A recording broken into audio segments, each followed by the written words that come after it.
these bodies. So a lot of things have happened in the last couple of years, and you can expect a lot of current affairs related questions out of this. And whenever people have discussed about United Nations, they've written plethora of articles in the Hindu and the Indian Express. I'd suggest that you guys also go through those articles, because if you look at the format of the CLAT exam that is being put forward by CLAT consortium, it's very likely that there'll be a passage which they might pick out of, let's say, the Hindu or the Indian Express, and then they will ask you questions out of that. So if you are able to read that passage in advance, because A, it is obviously very interesting, and B, it'll really help you to let's say, sort of skip that passage in the exam, and that will save a crucial 2-3 minutes. And that could essentially be a difference between you getting into NLSIU and you being stuck with Nalsar. Like, no offense to Nalsar, but I'm going to hold up my college name anyways. Okay. So let's just start with this lecture today. So the first thing that you need to know about the United Nations is that it is headquartered in New York, in New York, USA. Okay. So the idea of the United Nations came out right after the Second World War, right? So before the Second World War, after the First World War had happened, there had been like a sort of an organization that can loosely be referred to as as the predecessor of the United Nations, and this organization was the League of Nations. So the idea that was put forward is that humanity had seen a lot of destruction during World War I. A lot of people had died, and the general global consensus among all the leaders were that we should we should prevent humanity and our future and our children from the scourge of war. However, League of Nations had its own drawbacks. It couldn't prevent a lot of wars. It couldn't prevent the overtaking of Ethiopia by Italy. It couldn't prevent the overtaking of Manchuria region in China by Japan, right? And obviously, finally, it could obviously also not prevent the Second World War. So after the Second World War got over, the Allied Big Four, the Big Four, that is the United States, United Kingdom, Soviet Union, and China, who had played a decisive role in defeating the axis of the so-called evil powers during Second World War. These guys came together in this conference called Dumbarton Oaks Conference in 1944. So mind you that the World War got over in 1945, but they had already started discussing about what the future of mankind would be and what the future of global governance would be, right? Because at this point of time, they had realized that there would be certain challenges that mankind and all the nations will face, for which the foreign policy or for which the fiscal capability or the capabilities of any nation any specific nations will not be enough, and there will have to be a collective action, right? So for this, the United Nations formally came into existence on 24th October 1945. Okay? And so if you look at the membership of the United Nations, when United Nations started on 24th October 1945, it only had 51 countries. But by the end of July, the latest member, which is South Sudan, joined the United Nations on 14th July 2011. So as of now, United Nations has 193 members. Okay. Now, there are Hello, sir. yeah, Sir, India was the founding member of United Nations. of course. India was the founding member of the United Nations just after Yeah. independence. That's So it correct. has been asked once in a law examination. Mm-hmm. Okay. Yeah. Over to you, sir. Okay. Yeah, just keep interjecting with these questions because I haven't gone into the past year questions. So if you can bring up these things, that'll be really good. Sure, sir. The first one was how many principal organs are there. The second is this one. That we'll figure out. Okay. Sure, Thanks. sure. Okay. Right. So this is a brief background of the United Nations, like how it came about and how it exists and where its headquarters, etc., are located. Please remember, the United Nations has 193 members. Okay.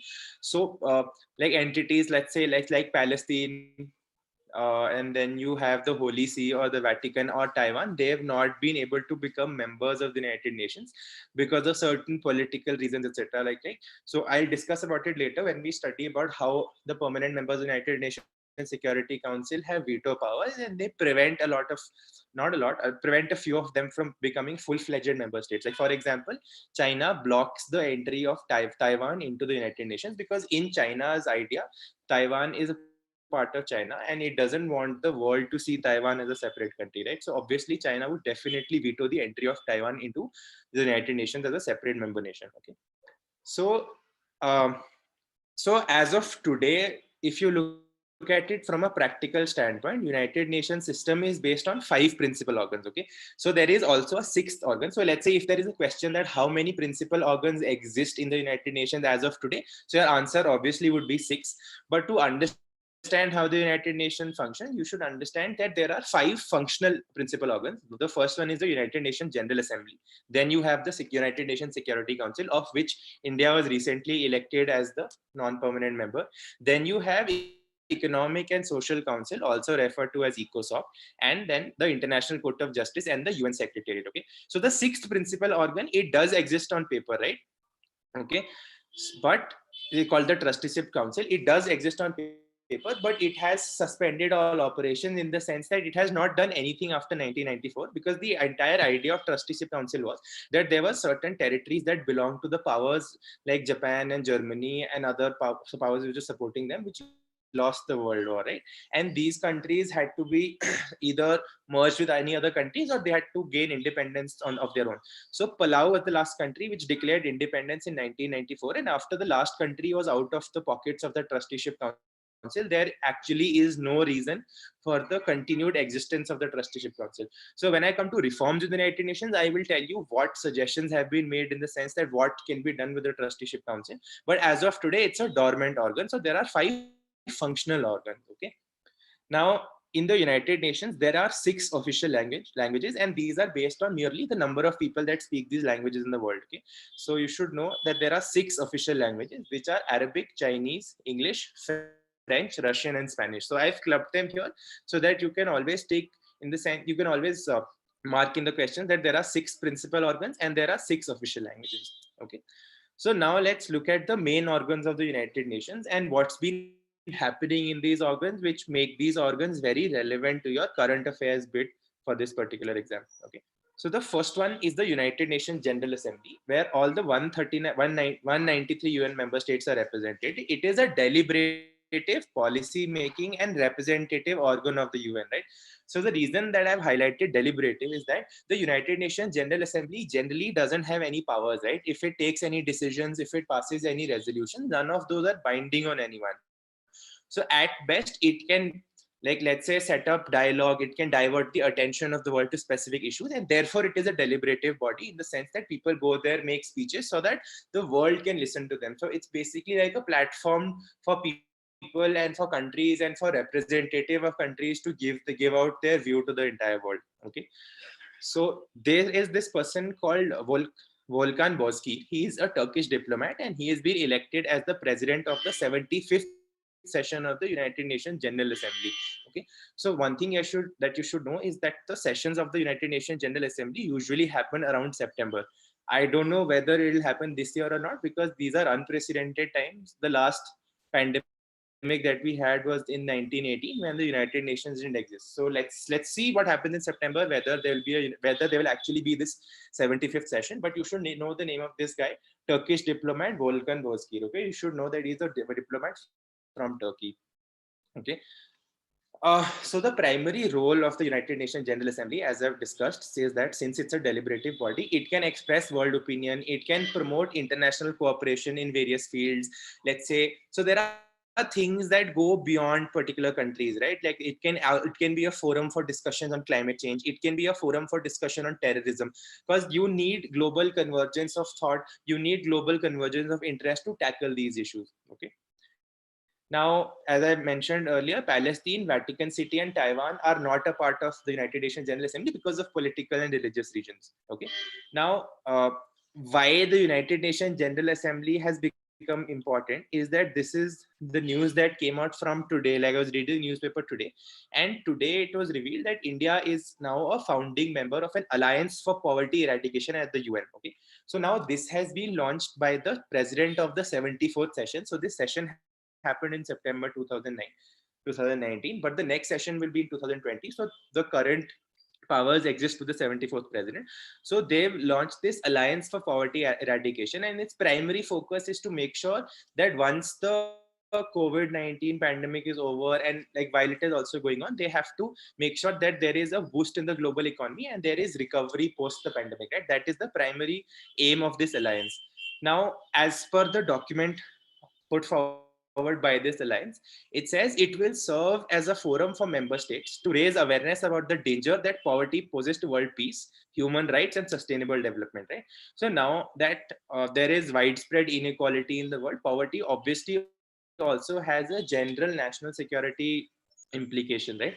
Because like why would there be world peace if there is conflict between the classes? If the gap between the haves and have nots is increasing, why will the have nots be okay with the sort of system that we've allowed to develop, right? So there are bound to be consequences for this increasing inequality.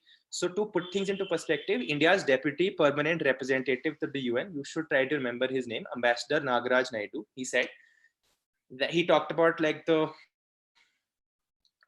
increasing inequality in the world and the problem of poverty that the world faces. And he says that there are people in the world who are so hungry that for them the idea of God is not beyond the idea of bread. Okay, so he says global inequality is so deeply entrenched that there are only 2000 billionaires or 2000 people in the world who have more wealth than 60% of the entire planet, right? So this is what this Alliance for Poverty Eradication at the UN will try to fight.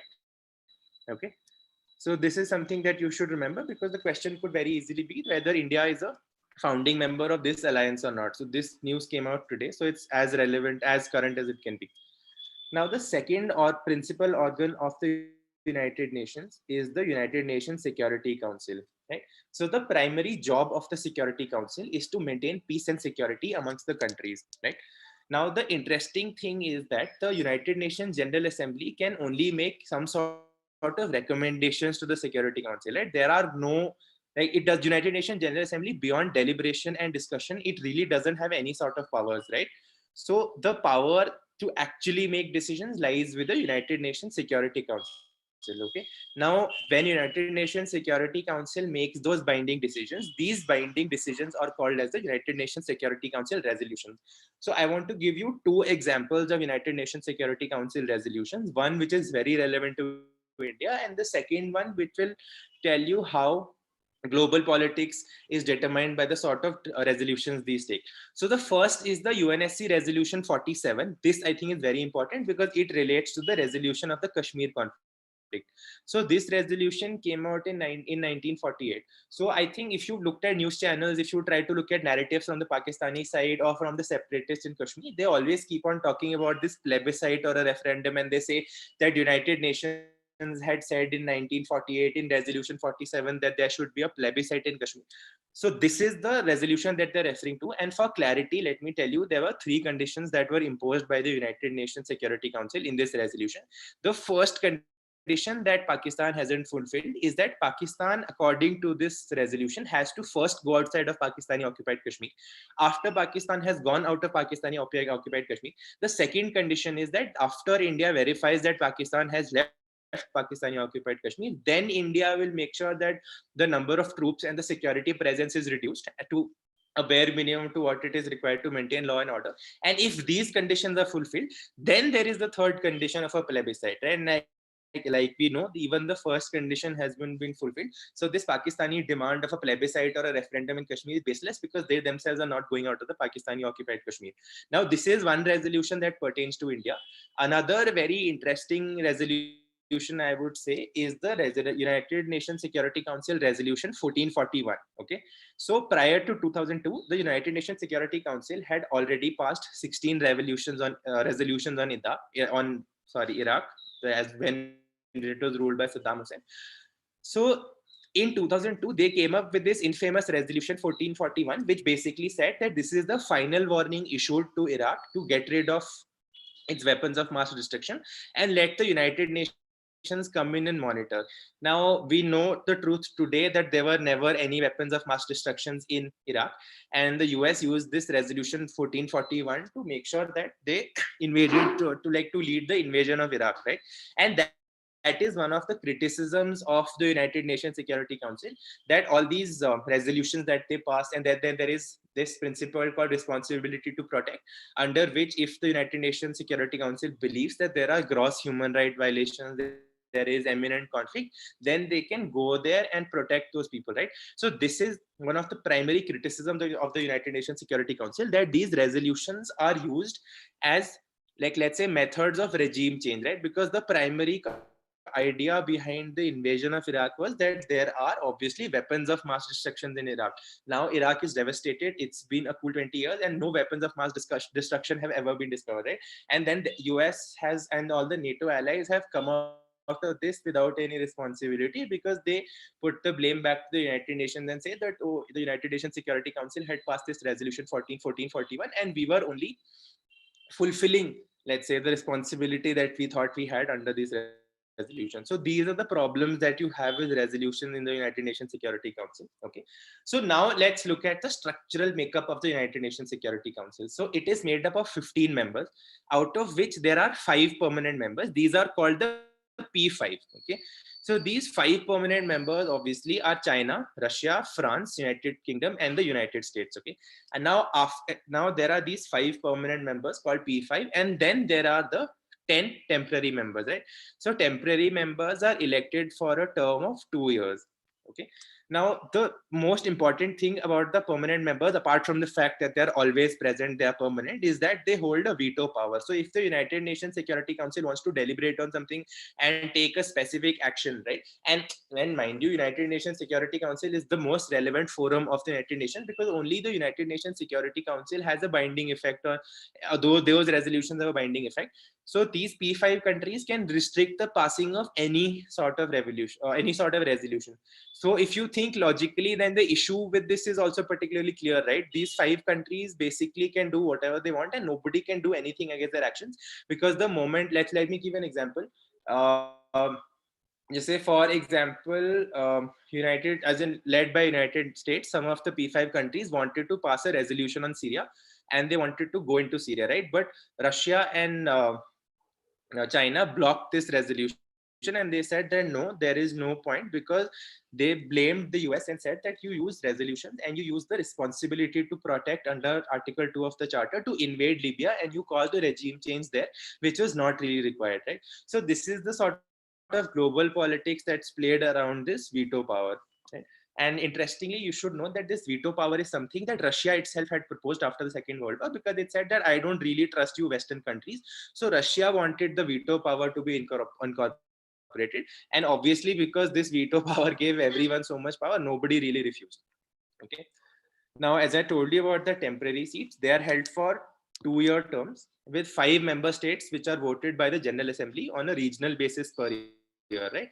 And the presidency of the Security Council rotates alphabetically each month. Okay.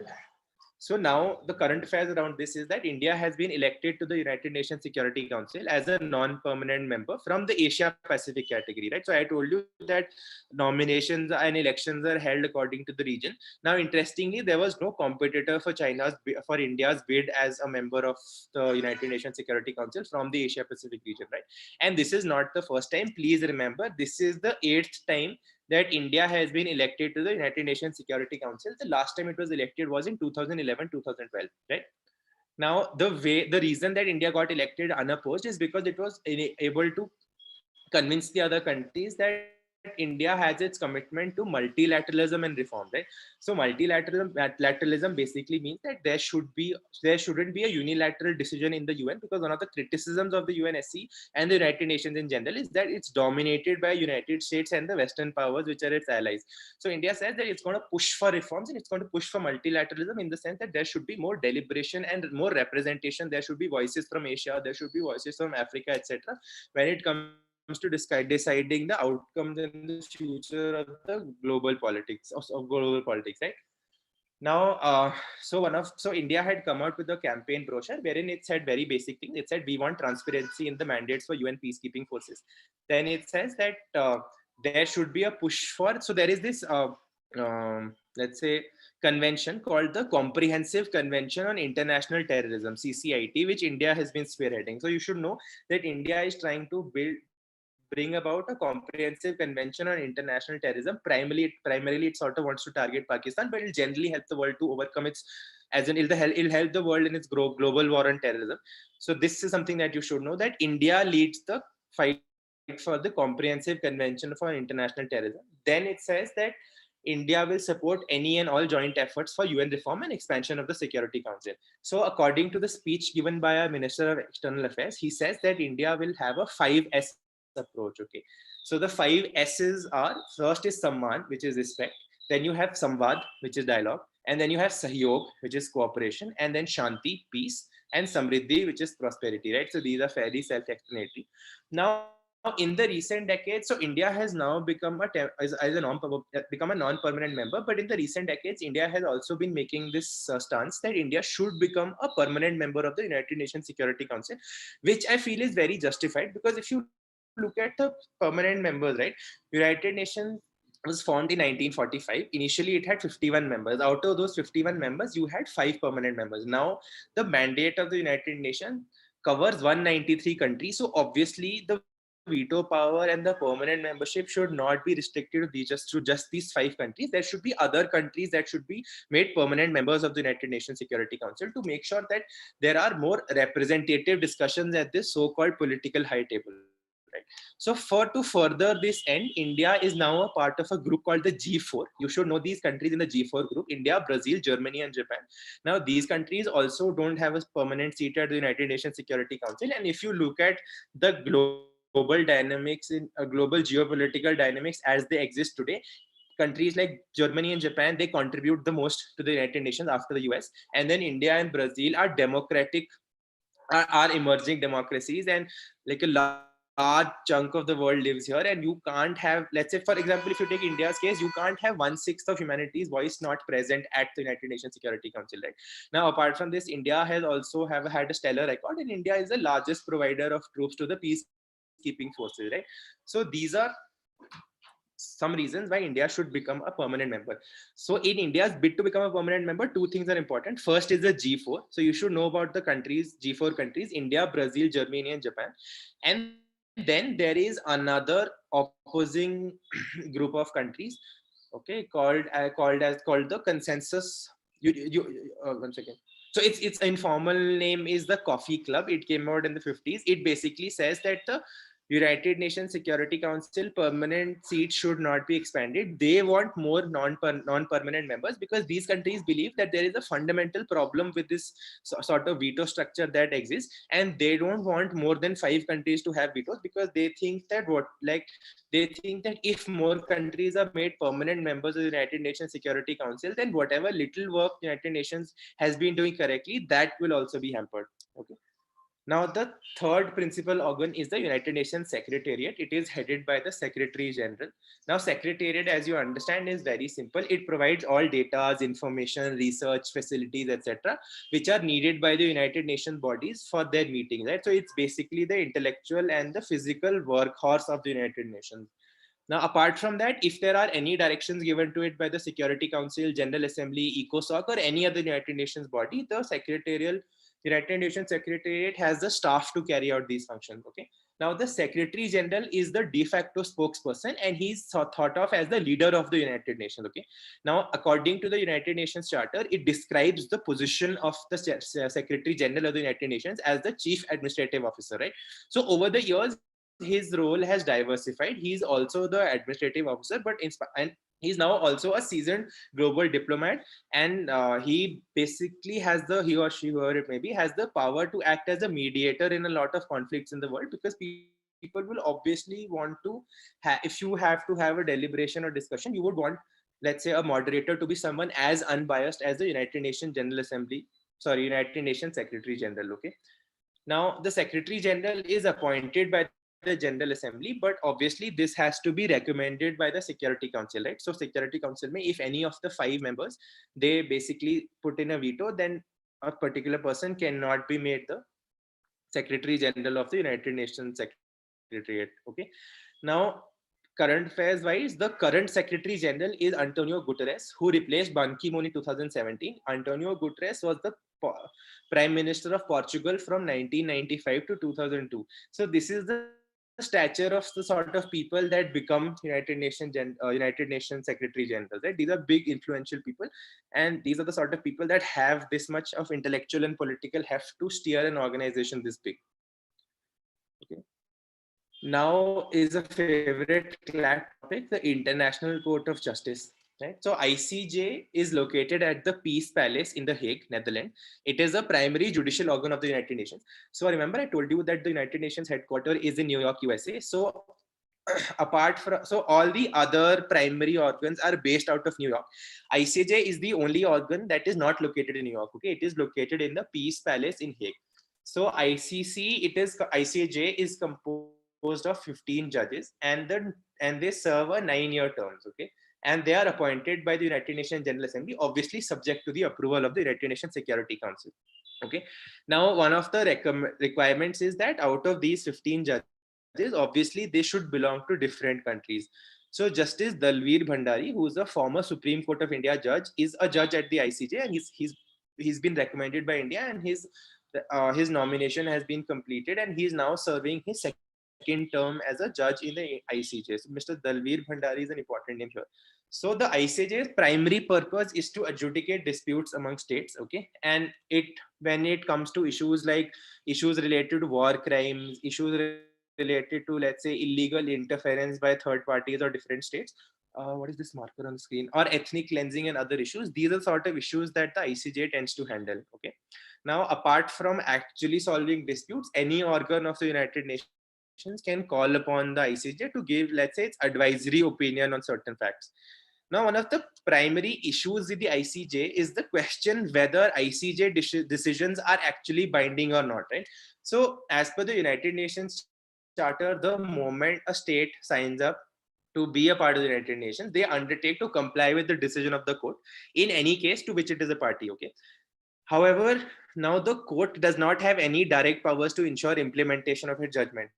Right? So let's say the International Court of Justice says X, and a country says no, I don't really want to do it. The only way that the ICJ can do something is by requesting the United Nations Security Council to make sure that the judgment is carried forward. And I think now you can logically see the problem here, right? Now there is, and I'm not making this up. There are precedents, there are examples here where certain countries have refused to abide by the by the ICJ judgment. The prime example is the United States of America, right? So in 1986, basically there was a political issue between the United States and Nicaragua. It was so the fact-finding body of the ICJ, and finally at the adjudication after the findings of the fact-finding body was that United Nations had basically supported some rebels, and it was trying to, let's say, topple the Nicaraguan government. So the ICJ said that United States is clearly at fault. Now United States is a P5 member country. The only way that any action can be taken against United States is if United States agrees for any action by the world community to be taken against it, because it has the veto power. So there is a problem like this. Similarly, in 2016, the ICJ had basically rejected all of China's claims in the South China Sea. But again, for any sort of, let's say, action to be carried out for this, the United Nations Security Council has to come forward, and China has a veto in the United Nations Security Council.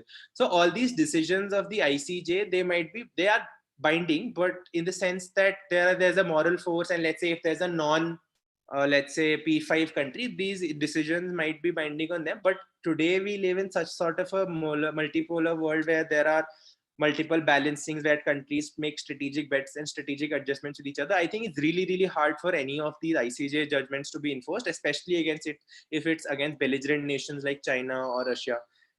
And this is the biggest problem which undermines the legitimacy of the ICJ. Okay. Now the fifth serving primary organ is the Economic and Social Council, or the ECOSOC. Now its primary function is to assist the General Assembly in promoting international economic and social cooperation and development. Okay, so ECOSOC has 54 members, which are elected by the UN General Assembly for 3-year terms. Okay, now its functions are very simple: information gathering, advising member nations, and making recommendations. Now, if you look at these functions, these are so broad, right? And the mandate of the ECOSOC is also so broad that basically nothing ever happens. It does so many things that it's not able to specialize in anything. And because it has its foot everywhere, it's not able to accomplish anything. So a lot of people, a lot of authors, a lot of jurists say that basically ECOSOC is an unfocused and an irrelevant body, right? So there's not really much to be discussed here. And then the sixth organ that I talked to you about is the Trusteeship Council, which is basically dormant as of today, because the last trusteeship territory that they had, which is Palau, is now an independent nation. Okay, so after looking at the structure of the United Nations, let's try to look at the objectives of the United Nations and how far those have been carried out, right? So remember, I told you in the beginning of this video that the idea of the United Nations was not to create heaven on earth, but it was to ensure that there is also no creation of hell here, right? And I think if you look at it that way, I think they've done a fair job. There are obviously reasonable and very true criticism of the role of the United Nations. It has obviously faltered, but I think it's done a decent job with regards to, let's say, handling conflicts, preventing some sort of genocide. Obviously, there are other genocides like the Rwandan genocide, etc., where the United Nations couldn't do anything. Now, these problems obviously are much bigger, and there are multiple political forces at play in those conflicts, right?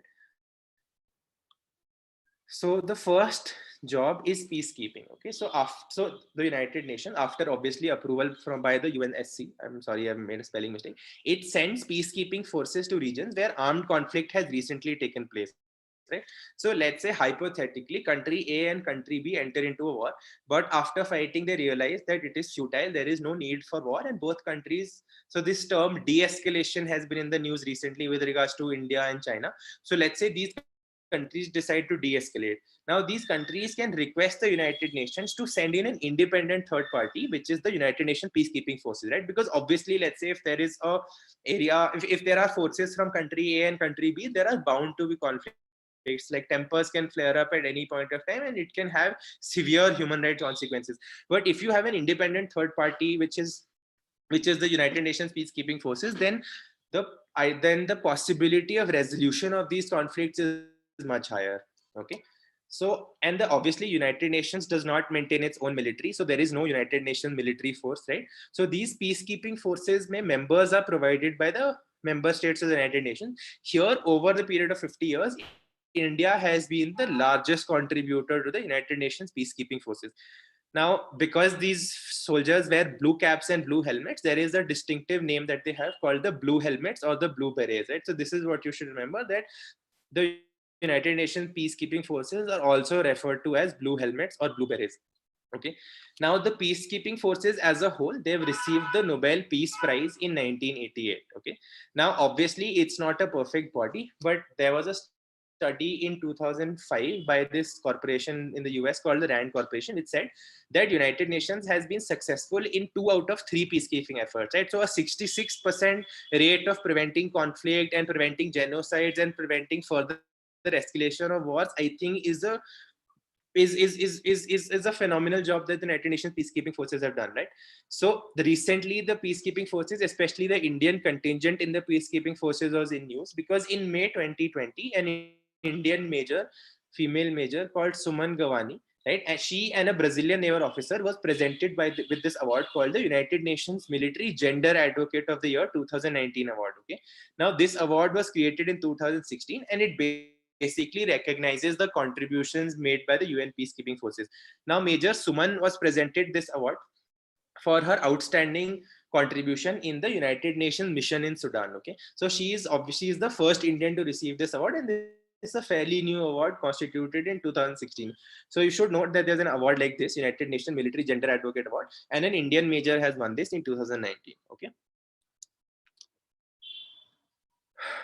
Now the next important role of the United Nations Security Council, of the United Nations, is in the field of human rights. Okay, so in 1948, the United Nations General Assembly adopted the Universal Declaration of Human Rights. Okay, which basically says that civil, political, and economic rights have to be granted to all human beings. Now, obviously, this is not binding, but there are 2 other important treaties. One is the 1966 ICCPR.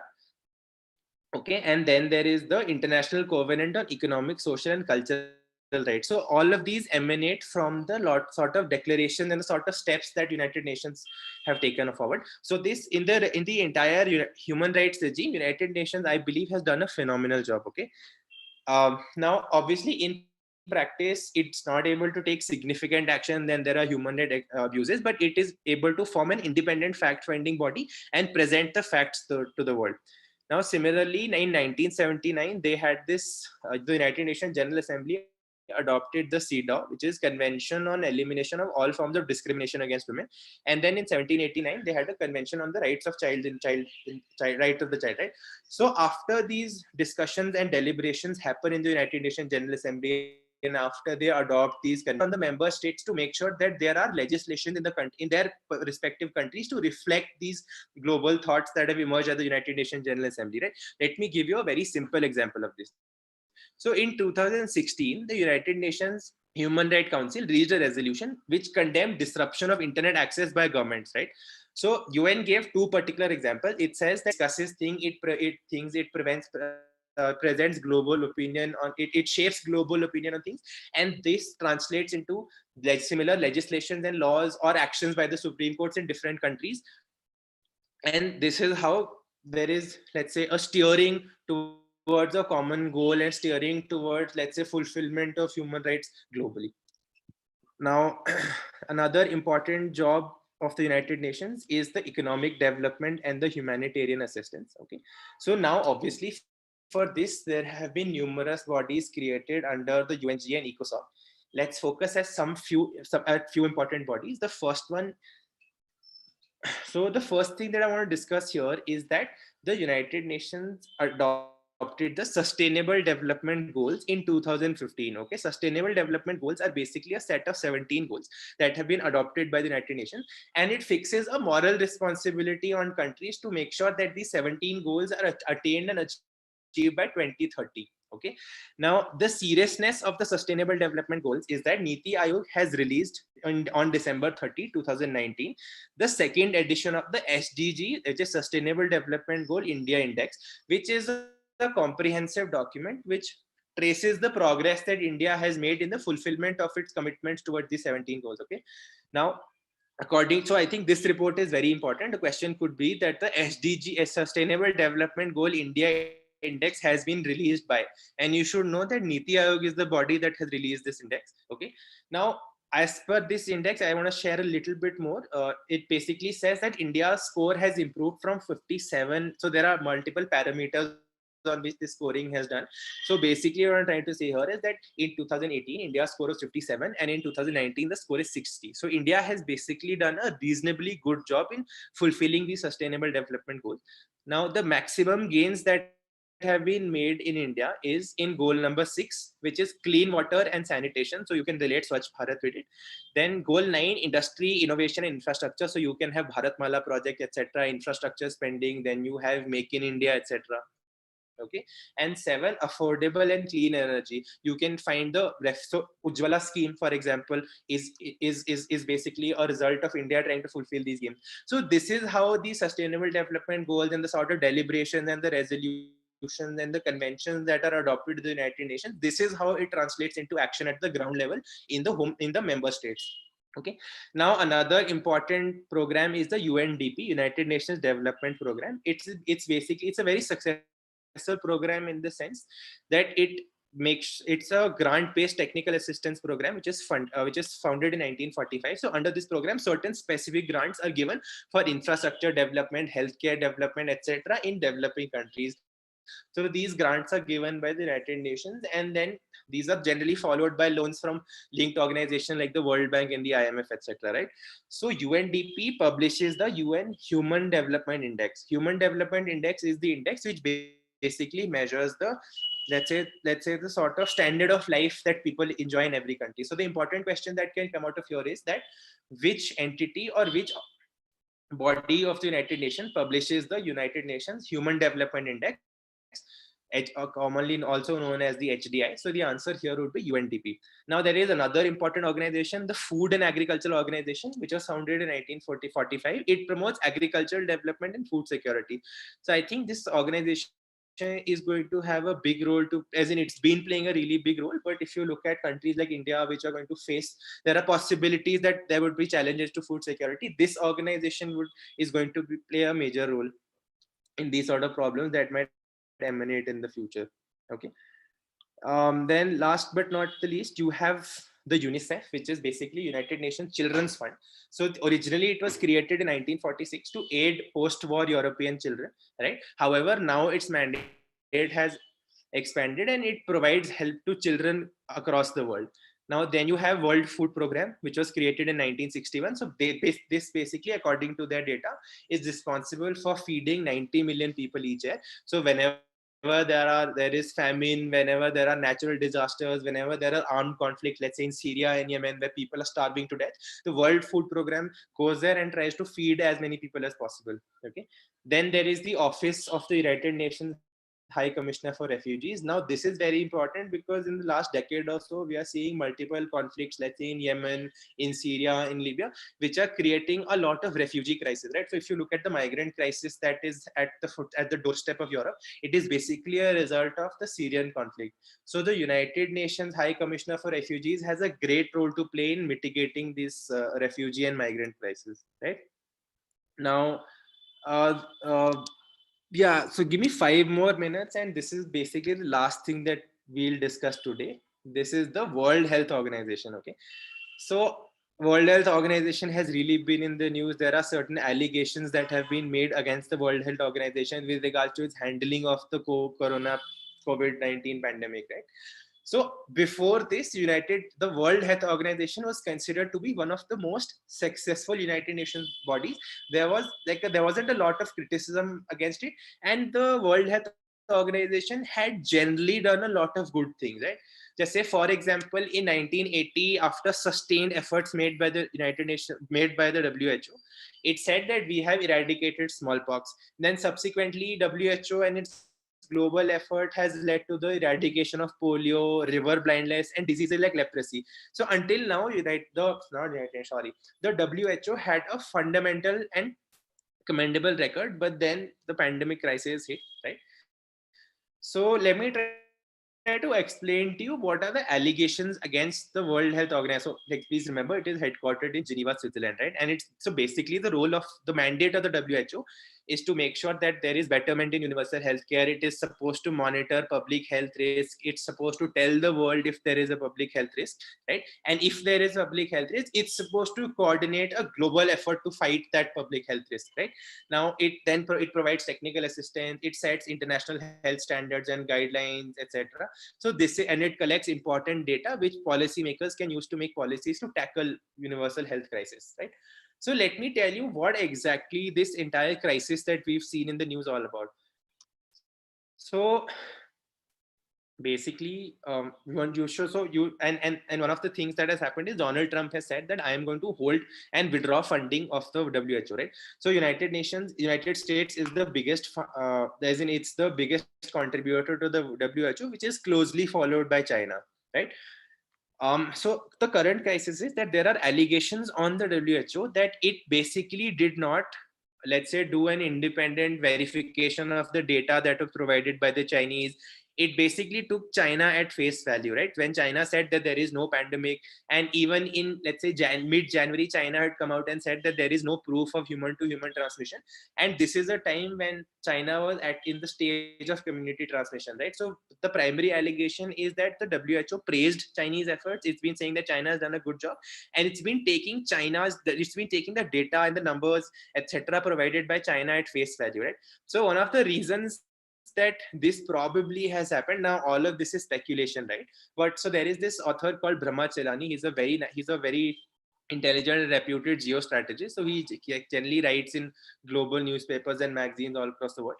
So according to him, he says that the current director, who is Tedros Adhanom Ghebreyesus, he is the former health minister and foreign minister of Ethiopia, who began his 5-year term on 1st July 2017.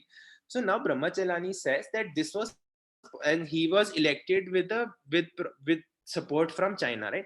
Now, if we've looked at China in our previous videos, and we've seen how China plays its, let's say, sort of diplomacy by throwing money at people, right? So China has invested heavily in Ethiopia, right? So basically, Ethiopia is probably falling under a debt trap, just like Sri Lanka, which had to then lease out the Hambantota port. So this guy, Mr. Tedros Adhanom, he was also, as I told you, he was the foreign and health minister of Ethiopia. Now, it is alleged that, and there are allegations against him, there are cases against him in his country, that he suppressed the data from 3 cholera outbreaks in Ethiopia, right? So what he's done right now by suppressing data from China regarding COVID pandemic, there is precedent in his lifetime only, when he was the health minister of Ethiopia, that he suppressed data from 3 cholera outbreaks. Now, why he's able to do this is, as why he is doing is one of the reasons is that China helped him to become, and so not him, China helped Ethiopia to become the chairperson or the director of the World Health Organization, and Ethiopia is sort of repaying China back because Ethiopia doesn't have the money to repay China, right? repay China's debt. So this is how Ethiopia is trying to pay back China so that China reduces Ethiopia's debt obligation. So these are allegations that are made against the WHO. Another interesting thing about Mr. Tedros is that in the history of the World Health Organization, he is the first and the only non-physician director, right? He's the only non-doctor who's been made director of the WHO. Now, there is another section on the United Nations Environment Program. I think I'll not talk about this today because I want to anyways make a separate video on climate change, because that is also a very important topic. Before Corona had happened, climate change was the burning issue. And it's very likely that there'll be questions out of climate change, right? So I'll not focus on it here because I want to specifically focus on climate change, because there's a lot to discuss there and a lot of facts to be provided to you, and a lot of conceptual understanding is required. So Harsh, this is pretty much what I had to talk to people in this video, and I'm open to any sort of questions and doubts that people have. Thank you. Thank you so much, sir, for this wonderful session.